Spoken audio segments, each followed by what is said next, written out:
የብሩኬ እንዳልሆነ እኔ 100% ተማመንበታለሁ። ምክንያቱም ብሩኬን እኔ ጠንቅቄ አውቀዋለሁ። ሰላም ጤና ይስጥልኝ። እንዴት ናችሁ? እኔ በጣም ደህና ነኝ፣ እግዚአብሔር ይመስገን። ለዚህ ቻናል አዲስ የሆናችሁ ላይክ፣ ሰብስክራይብ በማድረግ ቤተሰብ እንድትሆኑ በአክብሮት እጠይቃለሁ።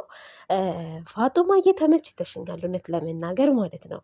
ይመችሽ፣ ይመችሽ። እውነት ነው። አንድን ሰው የምንወደውን ሰው የምንተማመንበትን ሰው በኮንፊደንስ አያደርገውም ብለን እንላለን። እኔም ልጁ የቡራ አይደለም ነው የምላችሁ። ቡራ ከእዩ ጋር ምንም አይነት ግንኙነት የለውም። ምክንያቱም ማለት ነው ቡራዬ ከሀይሚቲ ምን አቶ ነው ከእሷ ጋር የሚተኛው?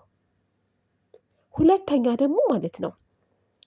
ደግሞ አንቺ እንዴት ነው አያደርግም የምትዩ? ራሱም እኮ ራሱን ጠርጥሯል። ራሱ እንዳደረገ እኮ ነው የሚያስበው ብለሻል፣ ፋፊ የምትባየዋ ማለት ነው። ፋፊ ቡራ እኮ ራሱን የጠረጠረበት ምክንያት በደንብ ግን አዳምጠሽዋል። እኔ ከእሷ ጋር ምንም አይነት ግንኙነት የለኝም አለ። ምናልባት ግን እኔ ሳላቅ የሆነ መድኃኒት አድርጋ ምናምን ካልሆነ በስተቀር በፍጹም ነው ያለው። እና ታዲያ እንዴ እኔ እያወቅኩ ምንም አይነት ግንኙነት የለኝም አለ። ግን አደንዝዛ ፈንዝዛ የሆነ ነገር ጨምራ እኮ ነው ያለው። እና ታዲያ ሄድጅ ምንድነው ጥፋቱ? ለዚህ ነው እንዴ አድርጓል አስረግዟል ምናምን የምትሉት? እንዴ ትንሽ አይምሮ ይኑሯችሁ እንጂ እንዴት ነው የምታስቡት? እሺ ቆይ ዩዘር ጋር ጥያቄ አለኝ እኔ ማለት ነው። ቆይ እስኪ ዩዘር የት ናት ያለችው? ስሟት። አትፈርጅ ብለሽ አትይም። ገብቶሻል? እኔ ለማን እንደምፈርድ ጭንቅላት አለኝ። ምንድን ነው የማየው? ያማየው ነገር ምንድን ነው የሚያሳየኝ ነው። ገብቶሻል? እኔ ለምሳሌ የሆነ ሰዓት ላይ ያርግም አያርግም መብቱ ነው። አረገዘችም አላረገችም ይቅርታ አርጉናት ይመለሱ ብዬ ነበረ። ሳይ እራሳቸው እየበጠበጡት እራሳቸው እያጠፉት መጡ። እኔ እከሌን ደግፌ ቆይ እሷን ደግፌ እሱን ደግፌ አይደለም። ሁለቱ አብረው ቢሆኑ በጣም ደስ ይለኛል። እዚህ ጋር አስረግጬ የምነግርሽ ግን ፋጡማዬ ይሄ ነገር ተፈጥሮ ከሆነ አርግዛ ከሆነች ልጅ እንደ ሴት ግቢበትና ህይወትሽን ስትቃጠይ ነው ብሬ አልልም። አንቺንም አልልሽም። ለምን መሰለሽ? እሺ ዩዘርዬ ከዚህ በፊት ተስማሙና ሰላም ፍጠሩና ቀጥሉ ብዬ ነበረ አልሽ። ግን መልሰው እዛው ላይ ነው ያሉት ብለሻል።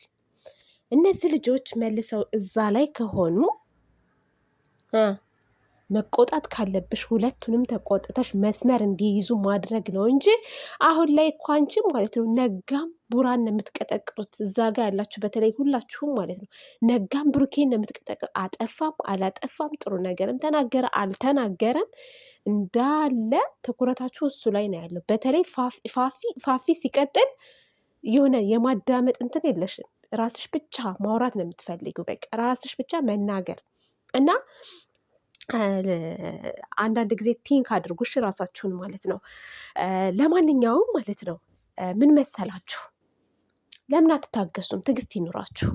አሁን እናንተ የያዛችሁት ልጆቹ ሰላም እንዲፈጥሩ ቡራና ሀይሚቲ አንድ ላይ እንዲሆኑ ሳይሆን እንዲለያዩ ነው ዘመቻ እየዘመታችሁ ያላችሁት 100%። በቃ የምትሰሩት ስራ ይሄ ነው። የሁለቱን ሰላም የሚፈልግ ሰው አንዱን ከፍ አንዱን ዝቅ አያደርግም። እራሳችሁን እስኪ ዝም ብላችሁ እናንተ አስቡ እንዴ። ሁላችንም እኮ ትልልቅ ሰዎች ነን አይደለ? እንደ ህፃን ልጅ የለም። ስለዚህ ማሰብ አለባችሁ። ለምን ትናንትም ተናግሬያለሁ። ዛሬ ላይ ቡራዬን ማለት ነው ብታጥላሉት፣ ቡራን ዝቅ ብታደርጉት ማለት ነው ሀይሚን የሚያስደስታት ነገር ያለ እንዳይመስላችሁ። መስሏችሁ ከሆነ በጣም ነው የሚከፋት። ትናንት አላያችሁም እንዴ እንዴት እንደሆነች? እራሷን እንደ ጥፋተኝነት ነው ስትቆጥር የነበረው። ግን ጥፋተኛ አይደለችም እሷ። ነገሩን ሁሉ እዚህ ደረጃ እንዲደርስ ያደረገችው እዩ ናት። ቡራ እንደዚህ እንዲሆን የሆነበት ምክንያት ደግሞ በፍፄና በእዩ ነው። ምክንያቱም ሁለቱን ማገናኘት አልነበረበትም ፍፄ። ያ ነው በቃ። እና ሀይሚቲ እዚህ ጋር ጥፋት የለባትም እንደ እውነት እንናገር ከተባለ። ግን ራሷን እንደ ጥፋተኛ አድርጋ ትናንትና በእኔ ምክንያት ነው ብላ ይቅርታ ስትጠይቀው ነበር። ከጎኑ መሆን ትፈልጋለች። ነገሮች የማይስተካከሉ እንዳይመስላችሁ። በነገራችን ላይ ነገሮች ይስተካከላሉ፣ እውነታው ይወጣል። በዛ ሰዓት ታፍራላችሁ። ዛሬ ላይ አፋችሁን ሞልታችሁ የእሱ ነው ትላላችሁ፣ የእሱ ነው በአብሯት አድሯል ምናምን ትላላችሁ። ይህ እዛ አልጋ ቤት በር ከፋች መሰላችሁኝ። ዝም ብዬ ሳስባችሁ እንደዛ ነው የመሰላችሁኝ። በር ከፍታችሁ ያስተኛችሁ ነው የምትመስሉት እኮ ስታዋሩ ማለት ነው። አያደርግም አትበይ፣ ያደርጋል እንዴ! ሰው ሁሉ እንደናንተ ነው እንደሚመስላችሁ? እናንተ ሰው ሁሉ እንደናንተ ይመስላችኋል? አያደርግም። ፋጡማ ልክ ነሽ። እኔ እነ ፋጡማ ማለት ነው ምናልባት ሰድባቸው ከሆነ ስድባቸውን ላልደግፍ እችላለሁ እንጂ በቡራ መተማመኑ እኔ የምተማመንበታለሁ። ከእዩ ጋር ምንም አይነት ግንኙነት እንደሌለው ልጁ የሱ እንዳልሆነ 100% እርግጠኛ ነኝ። ምንም አታመጡ። ምንም ወደዳችሁን ጠላችሁን ተቀበሉ። ይሄንን እዩ የመጣችው ጥቅም ፈልጋ ነው እንጂ ቡራን አፍቅራው ወይንም ደግሞ የቡራ ልጅ አርግዛ አይደለም። ለምን እንደማይገባችሁ አላውቅም። እናንተ እኛ ተደማጭ ነን ብላችሁ ዝም ብላችሁ አትጩሁ እና እንደዛ ነው። ከቻላችሁ ሰላም የሚፈጠርበትን ነገር ብትወያዩ መልካም ነው ብዬ አስባለሁ። ከዛ ውጭ ግን ሁሌም እየመጣችሁ አንድ ሰው ላይ ኝኝኝኝኝኝ ማለት ተገቢ ነው ብዬ አላስብም። እውነት እንደውም እነዛ የሚሳደቡት እንደውም ይበልጧችኋል በነገራችን ላይ። ምክንያቱም የሚሳደቡት ለምን እንደሚበልጧችሁ ታውቃላችሁ? እነሱ ሁለቱ እንዳይለያዩ ነው ጥረት የሚያደርጉት። ሁለቱ እንዳይለያዩ፣ በሁለቱ ውስጥ ምንም አይነት ነገር እንዳይገባ፣ አንድ እንዲሆኑ በቃ እዩ ከመሀላቸው እንድትወጣ። እናንተ አሁን እዩን ለማስወጣት ሳይሆን ወይንም ደግሞ በየቀኑ የሚሰራውን ስህተት ሳይሆን የምታዩት በቃ ትኩረትና ትኩረታችሁ ቡራን ነው። በቃ ቡራን መቀጥቀጥ፣ ቡራን ከሀይሚ እንዲለይ የምታደርጉት ነገር አለ። አልተረዳችሁም ቤተሰብ። እኔ በደንብ አድርጌ ነው የተረዳኋቸው። ትቀናላችሁ መሰለኝ ትቀናላችሁ መሰለኝ። ሀይሚን የወደዳችሁ መስሏችሁ ማለት ነው። ከቡራ ለማለያየት ደፋ ቀና የምትሉ ልጆች አላችሁ። ደፋ ቀና። እኔ ግን እየነቀሁባችሁ ነው። ቁም ነገር አንዳንድ አስመሳይ ሰው እኮ አለ። አይታችሁ አታውቁም? አስመሳይ ሰዎች እያስመሰሉ ማለት ነው ወዳጅ መስለው ግን እናንተን ለመውጋት ማለት ነው በጣም የሚሯሯጡ ሰዎች አሉና እኔ ተረዳሁት።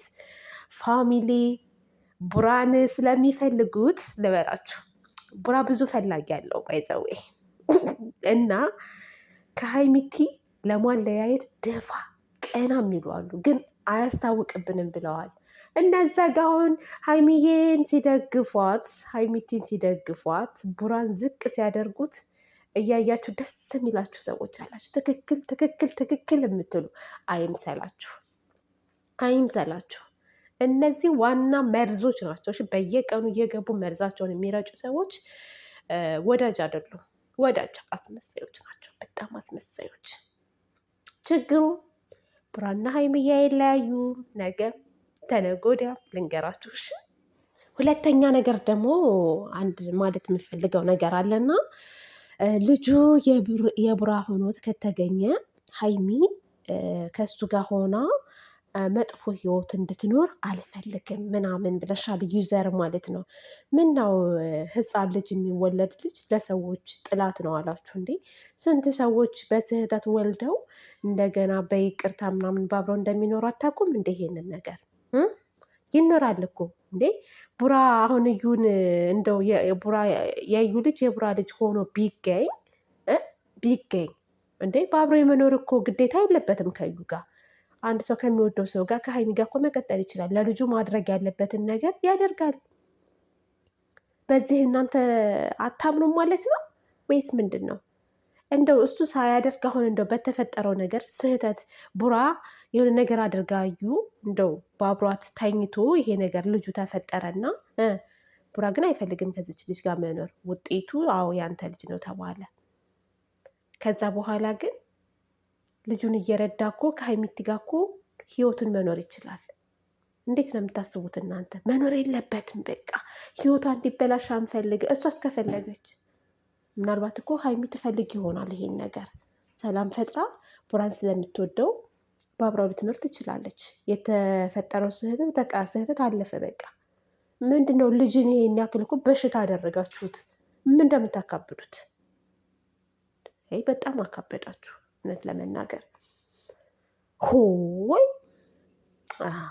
አንዳንድ ነገር እኮ ብናገር ደስ ይለኝ ነበረ ግን ሁሉም ነገር አይነገርም ሶሻል ሚዲያ ላይ አይነገርም።